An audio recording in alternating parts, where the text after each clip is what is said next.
Strangers, if I came out here in the year of our Lord 2020 and I said that The Last of Us is a great game, that would be one of the driest, coldest, most absolute zero boring takes I could possibly make. Because it's safe to say, that is already a consensus opinion. That's not to say that the game doesn't have its detractors. Even I could come up with a list of criticisms if you tasked me to, and it's not beloved by all, but the game sold incredibly well and received one of the warmest review packages of all time, featuring several 10 out of 10 assessments and a cavalcade of glowing awards. The game's rise coincided with the peak of YouTube reviewer culture along with the popularization of the video essay, meaning that the quality of this game has been scrutinized, ascertained, and explored many, many times by many, many very qualified, very talented people. A main factor attracting this horde of praise was the game's story and narrative, which featured both heavily in critical review along with in fan discussion. And it was from this reveling in this well-paced, incredibly well-written, exquisitely voice-acted story that a take emerged that I have some issues with. Many said it was kind of a joke that the story in The Last of Us was so good that it should have been like a movie or a TV series, that it didn't really need to be a video game whatsoever. And that right there is 100% incorrect. Listen, I ain't saying that if you adapted The Last of Us into a TV series that it wouldn't be a good piece of art. It's happening right now, and I have no reason to believe that it won't be adequate television, but it won't be as good as the game. It won't have the same emotional impact, and it won't transmit the themes as efficiently. The Last of Us was not made by stupid people. If the story would have served better as a TV show, it would have been made into a TV show. Instead, they chose to make a game. And they chose to make a game because the gameplay of The Last of Us is used to not only reinforce the themes, but deliver the arc of the main character and even deliver the most powerful and central message of the work. This is my thesis statement, the argument that I'm going to try and prove correct over the course of this video. Gonna be a long one, so let's just get into it. Themes! Themes are important. Themes are good. You probably learned about them in your 11th grade literature class. Dumb people definition, a theme is a subject or idea that a work returns to several times, is discussed and iterated on throughout its run. Like, two themes of this channel are self-deprecating humor and me being fucking boring. It's not a technical definition, but it's good enough for my purposes. Very importantly, a theme is not a motif. A motif is a, piece of the work that is shown or repeated throughout the work. So, if the camera is constantly showing a door, then you could have the motif of the door. This can be a camera movement or a piece of music that is used at a proper time. A theme is also not a mood, which is a feeling that pervades throughout the work. A theme instead is an idea, a philosophy, a concept. Themes are strongest and most impactful on the audience when every aspect of a work works together in order to deliver said theme. Think about it. You don't use uppity pop music at the final scenes of a horror movie. No, you bring out the creepy flutes and strings. This concept of components working together is perhaps most difficult in video games, which is kind of the medium with the most moving parts. On top of visual design, art direction, musical score, sound effects, voice acting, motion capture acting, camera work, and writing, video games have to have, gameplay. That's a lot of things that have to work together, but when they line up, that's when you get the good shit. And one of the reasons that people use the word masterpiece to describe The Last of Us is that so often its gameplay is used right alongside its story and all those other aspects to reinforce the themes, which I will now demonstrate by going through some themes of The Last of Us and showing how it does that in both the story and the gameplay. And this is where I give the YouTube required warning that I am going to be spoiling everything in this game. Or at least you should assume I'm going to do that. Now, I'm not saying this is like a definitive list of every theme in this story. You might find more themes or less ones. This is just how I'm chopping it up. Okay? Let's start. Theme 1: Decay. The Last of Us takes place in a post-apocalyptic world 20 years after a zombie plague has driven humanity to the breaking point. After a cold open, our game begins with protagonist and player-controlled character Joel walking through a futuristic and militarized Boston, full with nervous soldiers and starving waifs resorting to crime in order to feed their bellies. This is a setting we've seen a lot, and a defining feature of such a setting is the idea that man has become unseated from his position of power. First man feared nature, then nature feared man, and now man is fearing nature once again. Following that idea, rarely in The Last of Us do you, or Joel, rarely have everything that you need. You start the game with 4 bullets. Not 4 clips of bullets, 4 bullets. Joel must make do with a pittance of supplies, and so must you. The entire game reminds you of Decay. Its second level has you crawling through shattered skyscrapers and dilapidated sewers. The rest of the game features ruined cities, abandoned suburbs, shattered highways, and dilapidated hotels. Demonstrations of man's fallen greatness is never far from eye. This is reflected in our 2 main characters. I've already covered Joel, who is old enough to have lived an entire life in the previous world. But then we have Ellie, who is 14 and never saw that world. She grew up in the Decay. Joel has been charged to protect Ellie, who somewhat represents the lost innocence of humanity as she witnesses death and brutality outside of the militarized zone. Reflected in gameplay, we have gunplay. The Last of Us, it's a third-person shooter. It's a game where you do a lot of shooting of the guns. And all the guns in The Last of Us are ass. They kick like hell, it takes forever to reload, and they shoot slower than your grandma, okay? These are not precise weapons of war. These are rickety tools hastily cobbled together for self-defense. You comb through the glorious human world for scraps that can reinforce your weapons to protect you, which you will need to deal with Theme 2: Brutality. The Last of Us is brutal, open to close. We begin at the start of the apocalypse, when Joel witnesses the death of his only child. Not only does she die in a totally avoidable way, but she does so in Joel's arms, and we're forced to watch as he watches the light of his life flicker and fade, her blood on his hands.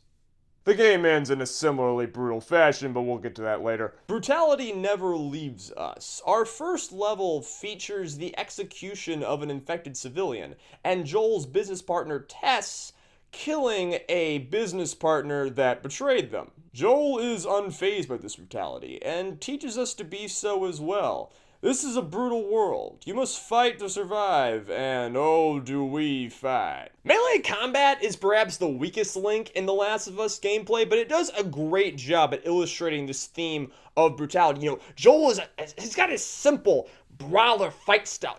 Punches his opponents in the face before slamming their heads into a brick wall. He does not hesitate to stomp on throats or throw bricks at the heads of his opponents, shivving them from behind or wrapping them and choking them out with his beefy arms. The game is also brutal to play. I recommend that you play The Last of Us on one of its many higher difficulties, at least hard mode. For me, that's one of the funnest experiences I've found in gaming. When a single misplaced arrow or a hapless approach can lead to a reset, and sometimes multiple tries required to perfectly ghost through an encounter. In this way, the higher difficulties allow the player to align themselves with Joel's tense lifestyle, where a single mistake can mean instant death. It's in the zombies where we see the game's most brutal elements, unnerving clickers that rush your position, kill you in an instant, requiring explosive shotguns to take down. These are the apex predators that have unseated humanity. The game often puts you in situations where a head-on assault against them is unfeasible, if not impossible. Instead, you must hide, slinking through the shadows, holding your breath, and pray you aren't noticed as you feel. Theme 3. Desperation. Like most survival horror games, The Last of Us revolves around resource management. Remember, you start the game with 4 bullets. Use them wisely. In every encounter, your aim is to spend as few resources as possible getting through it. It's kind of a scoring system of sorts. Every bullet fired now is one that you can't use later. As opposed to the exhilarating power fantasies of its contemporary shooters, The Last of Us often sees you scrounging through trash and ruins for supplies and ammo. You must be paranoid about what you have, meticulously planning each attack on every enemy until BOOM! Things go south. A scout comes through the door, an infected gets too close, and you have to rely on your reflexes and stockpile to carry the day. Just as Joel and Ellie must scramble and fight to survive in this terrifying world. Nothing ever goes smoothly in this game. You know, soldiers catch them outside the safe zone. Scroungers attack them on the highway. It's a series of unfortunate events with everything happening at the most inopportune moment.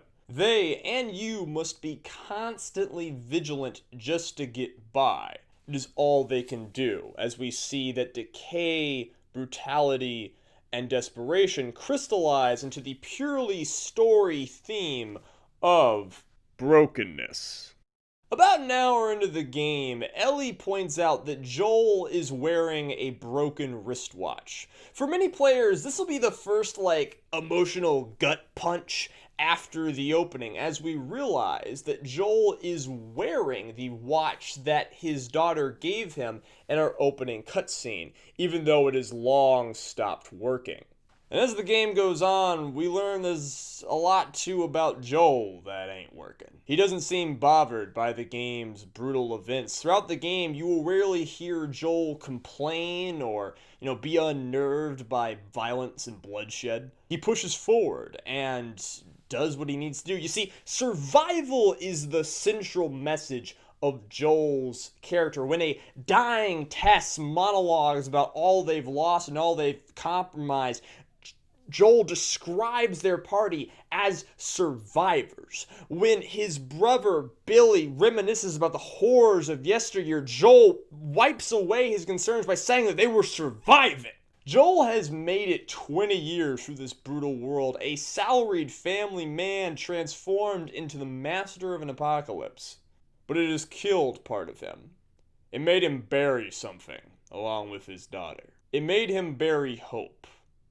Ellie, she kind of represents hope. In a way, The Last of Us' whole game is about hope. You see, the plot is that Ellie potentially contains the cure for the zombie plague, a cure that would help humanity retake the world. And so Joel is tasked, even though he resists this task several times, he's tasked with taking her across America to the Firefly home base in order to, save the world. But again, Joel is very hesitant to execute this task. He doesn't have time for hope. Neither does he want to acknowledge his past life. In their travels, Joel stays away from stories of his past. When Ellie attempts to bring up the subject of his dead daughter, he lashes out at her in pain.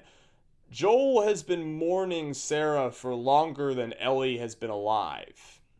She could never understand that pain, because Ellie, again, represents hope. Theme 5. Beauty. So The Last of Us is a brutal game depicting people who must shoot and kill to survive against a world that wants to consume them, often literally. Joel and Ellie must run from an oppressive government, vicious scavengers, mindless zombies, and savage cannibals. And while this all contains a delightfully fun gameplay loop, there's no denying that our story is peppered with suicide, betrayal, and sickness. Our heroes are never able to catch a break. So why then is the game so pretty? There is beauty in The Last of Us, not only in its elegant gameplay, which introduces complex problem solving while never overwhelming the player, Ellie, for one, brings beauty in her delightful presence. Her back and forth with the rustic Joel is a constant source of chuckles and pieces of humanity as the player traverses the shattered ruins of the game. She revels in artifacts of the past world, making witty remarks and bouncing off Joel in a delightful fashion. The game takes its time to really let you feel them warming up to each other, with some conflict and awkwardness at first, but eventually falling into a natural chemistry. Beauty also comes from the game's pensive and melancholic soundtrack, along with the fact that it's just pretty. Context. This game came out at the end of the 7th gaming generation, an era that was not exactly defined by games prioritizing vibrant color schemes. And yet The Last of Us sports an exquisite color palette defined by vibrant reds and luscious greens. Much of the game takes place at sunset with a blast of warm colors washing over the screen. Explicit art direction went into holding the game together. You can see this in the exquisite detail put into the game's environments, whether that be animals scurrying by on your trek through the woods, or the various posters and ornaments that decorate the dilapidated homes you make your way through. And the game will walk you through these gorgeous environments as it solidifies Theme 6, Peace.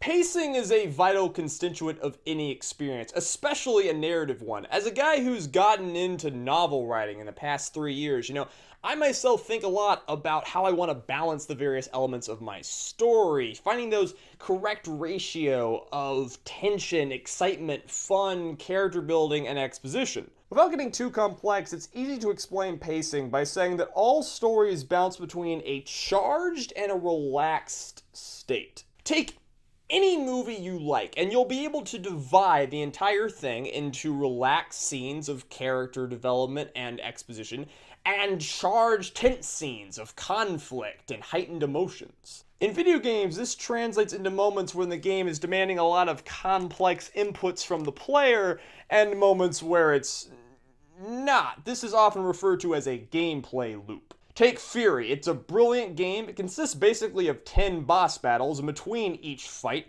you have to watch a few minutes of scenery and listen to some cryptic exposition. The Last of Us takes place in a fundamentally similar loop. Players will be thrown into a gauntlet of stealth and gunplay where a single mistake might mean death, and then this is followed by a lower tension sequence of scavenging and transversing the environment with maybe some light puzzles thrown in.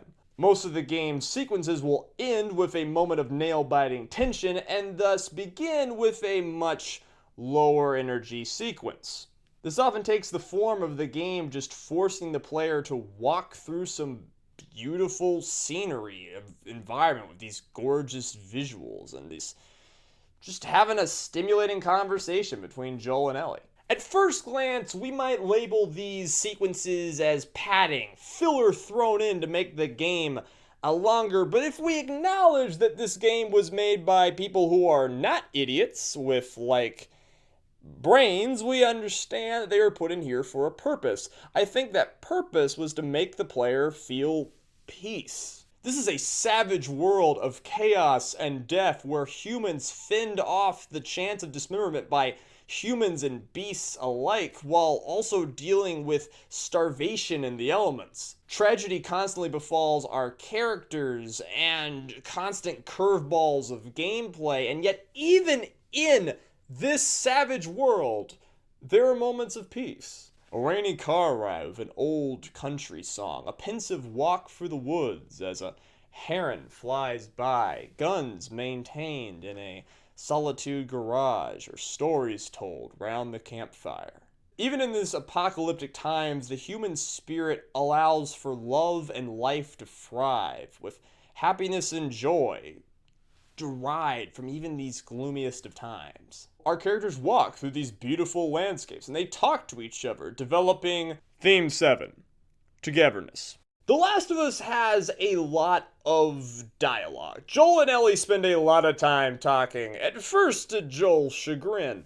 Much of this dialogue is extraneous, simple comments about the world around them, some joking, some not. This is fluff, but like other series with a lot of fluff dialogue, it helps bond the audience to the characters, makes them more realized and concrete as people. Snuck in here and there are hints at the pasts of Joel and Ellie, which players have always got to be on their toes to detect. I personally find a lot of this dialogue to be stimulating and fun, giving the game another element of enjoyment outside of its gameplay sequences. Togetherness is also on display in a more tactile way. You know, Tess and Bill are critical to help you survive in those early levels. Most of the game's puzzle segments require the help of one or more characters. Joel could not traverse this world alone, and our story is kind of all about Joel and Ellie learning to trust each other. This is born out of necessity, as the young Ellie must obey the older Joel in order to keep safe. But eventually, again,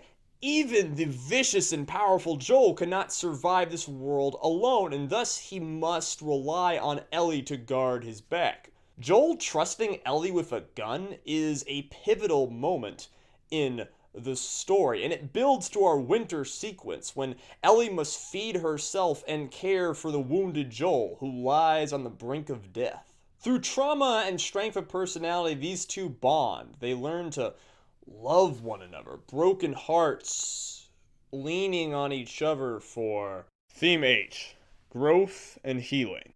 If Brokenness is the story coalesce of our first three themes, I cannot say the TH sound, deal with it, then Growth and Healing is the coalesce of the back ones. Just as Ellie is the hope for the world, she's also the hope for Joel to be able to move on in his life, and we can see Joel becoming a much more open and fulfilled person as the game goes on. We can also see Ellie start to open up about her past traumas and the burdens that life has strapped her with. As much praise as The Last of Us gets for its bone-rattling horror and gameplay, it's perhaps the giraffe scene, which many players have identified as their favorite moment in the game. It's a moment of hope and light, joy, where the innocent Ellie communes with a avatar of peaceful and benevolent nature that even helps the tarnished Joel feel some hope.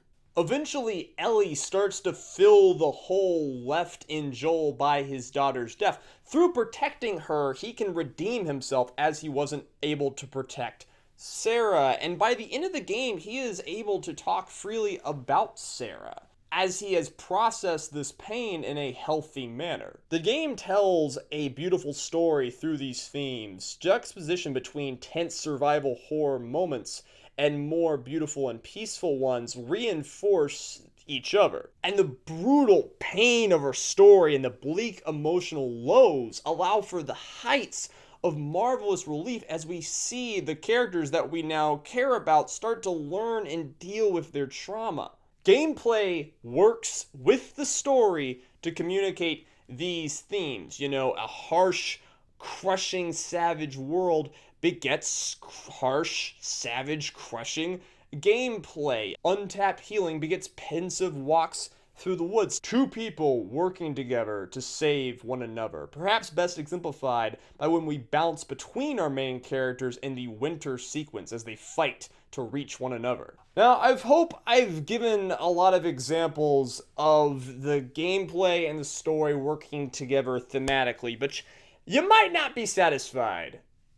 I'm not satisfied. This is all nice and cute, but we haven't found anything solid yet. Something grand, something massive, something penultimate. If I wanted to truly argue my point, I'd have to show how gameplay works together at the greatest message that The Last of Us has to offer. So, you know,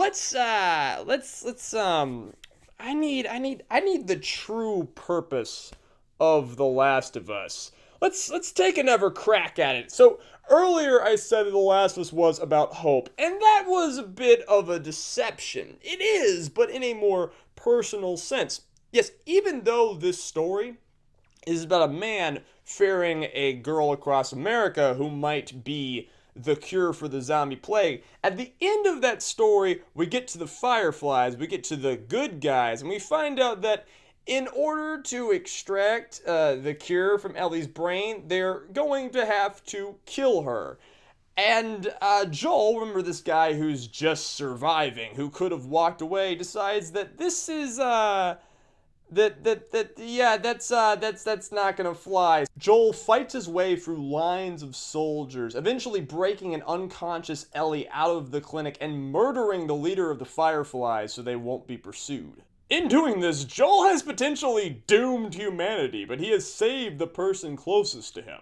So if the game ain't about hope, maybe it's about Joel. Yes, Wyatt, the game is about its main character. How profound. But stick with me for a second.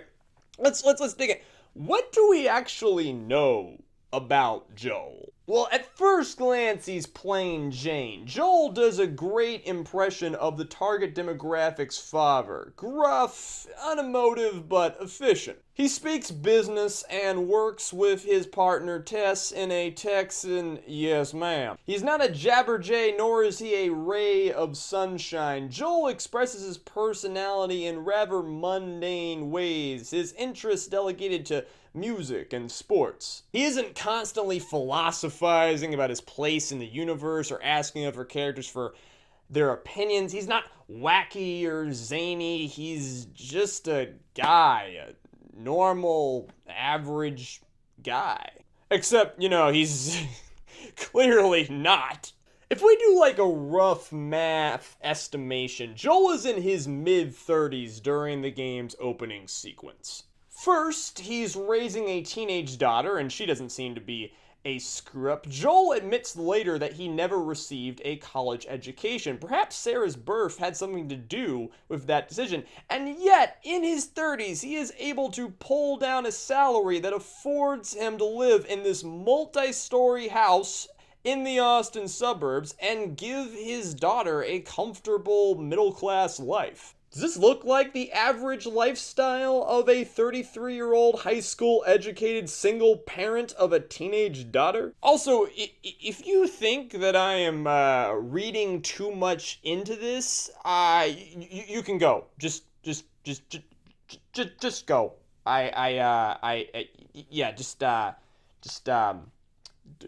Doors right there. Now perhaps Joel's lifestyle was afforded by a mixture of privilege and luck, but luck runs out eventually, and 20 years later, when Joel is living in the Boston secured area, most of its residents are starving and destitute, while Joel is well-fed and well-armed, thriving as a smuggler, respected and feared by the ever power brokers of his community. It's clear that he possesses an exceptional intelligence and finesse just to survive in this world, but Joel is conquering it, committing feats that many wouldn't even dare of. He has reflexes not just of battle, but of human behavior and trickery. And then there's just all the people he kills. Joel isn't an everyman. He's an action hero. By the end of the game, his kill count is in the high dozens, and this is just a snapshot of his life. This is a man who sneaks up on people and stabs them in the neck before they even knew he was there.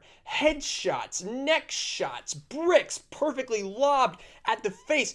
Fists slamming foes into the wall, beating to the ground men half his age. This guy is in his fucking 50s, and he's sneaking around, shooting his way past dozens of opponents. It's ridiculous. It's nearly impossible. What gives him the strength to perform such feats? Whatever keeps him going, it's been keeping him going for a while. By the time we're properly in control of Joel, he's no stranger to violence. He's done things that even his brother Billy is heavily disturbed by. There's this section in the game where Joel and Ellie evade a trap set by other human hunters. Ellie asks Joel why he was able to see through their deception, and he just says enigmatically that he's been on both sides. Now, Ellie tries to cut the tension by jokingly asking Joel how many innocent people he's killed, and, Joel's just silent. Has he killed people in cold blood? We don't know. All we know is this violence doesn't rattle Joel, it doesn't shake him, he doesn't seem bothered by his victims or remorseful of his actions. How could one regret survival? Joel moves through it all with a quiet psychopathy, a psychopathy that the player is forced to confront as the game nears its conclusion. During the winter sequence, the two are separated, and in order to find out Ellie's location, Joel binds and tortures two men before brutally murdering both of them. This is the player character, the avatar you control, the guy you're helping, the guy you're supposed to be rooting for. He can't be good, You're good. He had to do it. He was trying to save Ellie. These guys, they were savage cannibals. They had her trapped, and Joel got to her just when she overcomes the depraved David. He wraps her in his arms. He calls her his baby girl. It's this beautiful and tender moment. It was worth it. The final level of The Last of Us is a challenge at every difficulty. In this penultimate gauntlet, the game will expect you to exhaust your entire inventory, throwing every bullet, blade, and bomb at this wall. It tests you. It scares you. One tense moment has you hiding behind a desk as soldiers run past. They're coming in from every direction, shooting every angle. You gotta move. You have to keep fighting. You gotta get to Ellie. She's so sweet and so precious. She's such a nice soul. She cannot die. You've been through so much together. You need to see her happy and healthy. Your pulse is high, sweat on your neck. The controller trembles in your hands just as the gun trembles in Joel's. He bursts through a door. Harsh light greets him. There's a sight. Ellie. She's on an operating table. 3 surgeons loom over, their alien forms about to rip her apart. One of them goes for a knife. Adrenaline fires as you bring up your gun. 1, 2, 3. Joel grabs Ellie, runs to the elevator, escapes safe. That was a lie, or at least a biased telling of events. Let's dry things off. You see, after the final combat sequence, the player will enter a room where a doctor will hold a scalpel and stand between Joel and Ellie. The doctor will never actually attack the player, but the player is required to kill the doctor to finish the game, and can do so with a weapon or just by getting Joel close enough to the doctor. The other doctors will not interfere, and the player does not have to kill them. The player is not told this, they are not informed this, and in the heat of the moment, it is very common for players to kill the other 2 doctors, even though that is not required by the game. It's what I did the first time, and I actually do it in all of my playthroughs now, just to kind of, live in the what's the role playing. How long have I been recording? Remember, most players will not play this game in a calm and detached state. As I've demonstrated, the narrative does a great job of bonding the player to the character of Ellie. You care about her and adore her. You've seen her be cute and free, but you've also seen her be traumatized and violated. You want a better life for her, a more peaceful life. Pair that with the pumping adrenaline and tension of the final sequence, and you have the mental state that players will be in when they enter that room. The state they will be in when they murder 2 people that they don't have to. Story and gameplay worked together to create this emotional state and create the player's perception of Joel. By the end of the game, you've seen him commit assault, torture, murder, but none of his actions were committed in a vacuum. You might find yourself, digging for some justifications, hand-waving some of his actions. People were trying to kill him. A lot of it was self-defense. He's just trying to defend his surrogate daughter, the only person who's made him feel whole in 2 decades. You might start to sound a lot like Joel when he's confronted about surviving. Context. All things have context. The Last of Us came out in 2013. It was kind of the last major release of the 7th video game generation. I was in middle and high school in this time of the PS3, the Xbox 360, the Wii. It was a very formative time for me. And looking back, the 7th generation, one thing that kind of defined it from the 6th is that, especially in the West, to me, there was kind of this shift away from mascot-based games where you played as a specific character to games where the player character became more representative of the player, much in the way that had already happened in the popular MMORPGs of the time. This era was dominated by games like Mass Effect and Fallout 3, games where you not only get to determine what your character looks like, but also kind of like what they do and say, their entire philosophies about life, whether they choose to be a good guy or a bad guy. Games were advertised as responding to player choice. The fact that the game would change based on your choice was a thing they put on the back of the box a lot. There was even this trend of letting players pick the game's ending. There was a time when a lot of us convinced ourselves that Skyrim was the greatest game ever made, and this is a game where the actions of the player character are supposed to line up entirely with the player, where there's supposed to be no line between the two. This is a game where the player character becomes the player. This wasn't the only story of this era, but it was a dominant one, and it was in this cultural milieu that The Last of Us burst onto the screen, impressing so many. The Last of Us is almost an entirely linear experience, with limited choices for the player to make, mostly being about gameplay, not story, as they walked through the script. And as I've already demonstrated, Naughty Dog team does everything they can to put the player in a particular mental state to do a particular thing.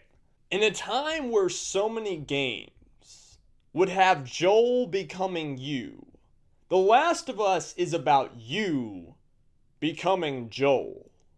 And Joel is a revenant of death. He murders, he kills the defenseless, and potentially dooms humanity. And you probably think he's justified, because his enemies are insidious and their methods are horrific. There are no innocents in this broken world. You can make your excuse, but he still did it. He put lead in those surgeons, killed Marlene, so this would be over. Doomed humanity, all for a girl who he lies to afterwards. When Ellie wakes up in the truck with no knowledge about what just happened in the entire sequence, he lies to her, said that the whole thing was a bust, that there was no cures, tons of people like you, the Fireflies just rejected us and moved on, now we're doing this. One of Joel's final actions in the game is to gaslight the person that he loves the most in this world. And you are not a passive observer in this. This is not a movie, this is a game. You acted with him. You pushed the button, you pulled the trigger. The blood is on your hands. The Last of Us is a piece of art that aims to not only bond the player to the main character, but then forces the player to commit acts that their society would deem heinous and evil. This is a task that could only be accomplished through the medium of video games. But what was it all for? We're not done. The epilogue of The Last of Us sees the player take control of Ellie as her and Joel go through one last hike through the woods. Joel is a changed man, different from any time we've seen him. His shoulders are slack, his stride lacks any hesitation. He speaks freely about his dead daughter with nostalgia and joy instead of pain and regret. He addresses Ellie with love and tenderness, hopeful about her future.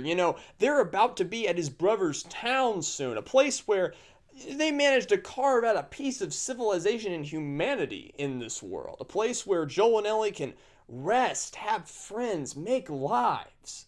But Ellie is apprehensive and confused. She rolls over the events in her mind. There was so much confusion before she lost consciousness. They'd worked all year to reach this location, and then it's just over. She hadn't even gotten to talk to Marlene, a woman who helped raise her. She hadn't seen Marlene. She hadn't seen anyone. It was just over, and Joel's telling her to put it all behind her? And she trusts Joel. He's a father to her now. She knows that he would never lie to her. All this thinking wears Ellie down. Without the central goal of reaching the fireflies, her spirit wavers and she begins to doubt herself out loud to Joel. She thinks of all the pain and death she's passed by in her time. She thinks of all the beauty that she's lost. Riley, Henry, Sam, Tess. When is her time gonna come? The thoughts spiral in as Joel rushes to stabilize her. Joel tells Ellie that she can keep going no matter what happens, that she can overcome anything so long as she has something to fight for, that anyone can do anything as long as they have something to fight for. And that is why Joel was able to commit all those superhuman feats. That's why he was able to fight his way through all those soldiers and commit all those heinous acts, because Ellie was the thing that he was fighting for. When he wakes up in that hospital, Marlene pays him, tells him that it's over, tells him that he's done a good job, that he can go back to surviving. But Ellie is the first thing in 20 years that makes Joel aspire to something more than surviving. In my estimation, that is the point of The Last of Us. Not just that we will commit heinous acts in order to protect those that we love, but it is that bond, that willingness to fight for what we love that allows humans to accomplish all of the great things that they've built and to overcome any adversity. The human spirit can be tender, it can be savage, but it's motivated by love all the same. The love to move outside of yourself. The love to never give up. The love to forsake all you said you believed in. The love that means everything. That love turned Joel from a burnt shell of regret into a freed and happy man. It's also what led him to commit his crimes. And it's probably what leaves us to forgive him. That love gives us hope. Which is maybe what the game is about after all. I've wanted to make this video for about 3 years now. I know this one was maybe, was it more than 3 years? Did I think I wrote my first version of this in like Thanksgiving of 2016. In some ways, I've wanted to make this since I first played The Last of Us as a kid. And since I first saw that finale where it crescendos into that final individual singular point. I care a lot about it. I tried to do it justice. I hope I succeeded. The power of that moment right before the game cuts to credits, it shattered me the first time. It shattered me several times afterwards. And it's the power of that moment that I think proves that The Last of Us had to be a video game. I am Wyatt the Word Weaver. I make videos. Hopefully I'm making better ones. This video was a step towards that. If you liked this video and you would like to pay me back in some way, please share it with someone else. Spread the word. That would mean the world to me. If you are interested in me as a person, feel free to follow me on Twitter. I might also be streaming on this channel soon, just for fun. I'd love to talk to y'all in there, and also in the comments, where I like for you to tell me what you loved about The Last of Us and what you're hoping for in the sequel. Maybe it'll be great. Maybe it'll suck, but I'm gonna play it all the same. I really hope that, despite the plague, Amazon is able to get it to my house on time so I can, play it in a blitzed frenzy and then, be caught up with, join everybody and all of the spoilers that will, obviously be discussed. Alright, I'm gonna go on, make a video that was hopefully even better than this one. Until then, y'all be good.